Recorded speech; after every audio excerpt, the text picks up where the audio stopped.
کنن سبا په سوشل میډیا باندې یو خبر چلیږي ستاسو مخه ته هم راغلی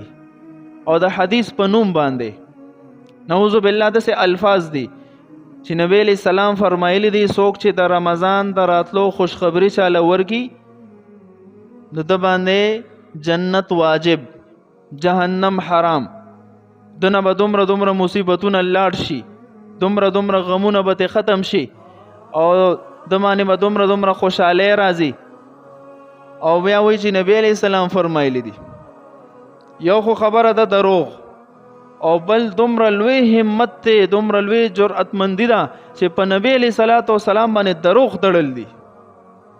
علماء لیکلي د دې خبرې متعلق صحیح احادیثو کې خود دې تصور د سره شتنه کم کتابونه چې په هغه حدیث لیکل شوی دي چې هغه سندن ضعیف دي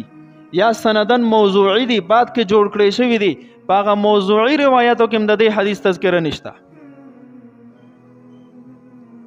او زمونږ نه سمج عوام هغه له لایک ورکی هغه مخکې دوست شیر کی ولې دا جنت دومره آسان دی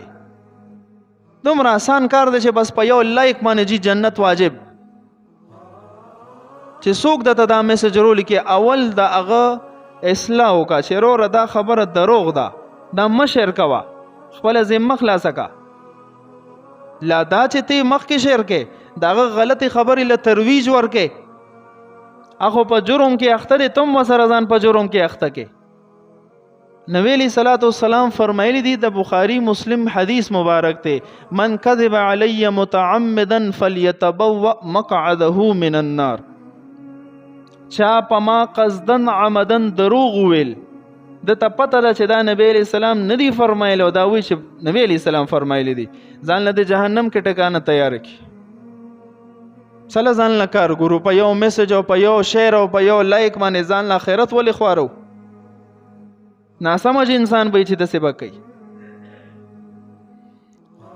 او د ابو داود شریف روایت ته نبی علیہ السلام فرمای کبرت خیانتا ان تحدث اخاك حديثا وهو لك به مصدق وانت له به كاذب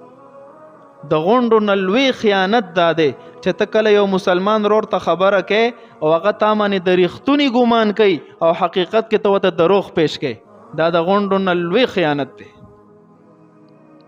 او دا سره پاره کوي د پاره چې ماته لایکس زیات ملوش صرف دې د پاره کې نه دا مسلمان دونه ایمان والا نه دی چې دا روزو ته خوشاله دی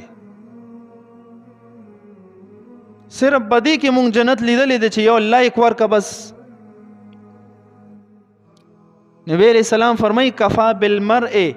کذبا ان يحدث بكل ما سمع د سړی د دروغجن کېدلو د پاره دومره کافی ده چې یو خبره ووري تحقیق نکي او مخکې بیان کی دا دروغجن انسان دی او سوشل میډیا د دې قصونه ډکه ده خلکو په حدیثونه ورکړي حضرت علی رضی اللہ عنہ کا فرمان حضرت عمر کا فرمان حضرت ابوبکر صدیق کا فرمان الکته د دې د سند نه خبرم یې کنه دا ثابت هم دي دا غوی نه کنه پاغوی دروغ تړي چې کلم په سوشل میډیا د سه احادیث مخه ته درش چې سند ورسره ني او ته داغه مطابق د صحت علم نه لري چې دا صحیح دي کو صحیح نه دي ثابت کو ثابت نه دي بالکل یې مشر کوا کو صحیح وی تا شیر کل نو بیا هم څه خبره او کو غلط نو وسرتم شامل په جرم کې نو چې علم په نه لري نو به مشر کوا وروره ځان له آخرت د چا د پاره مخ واروا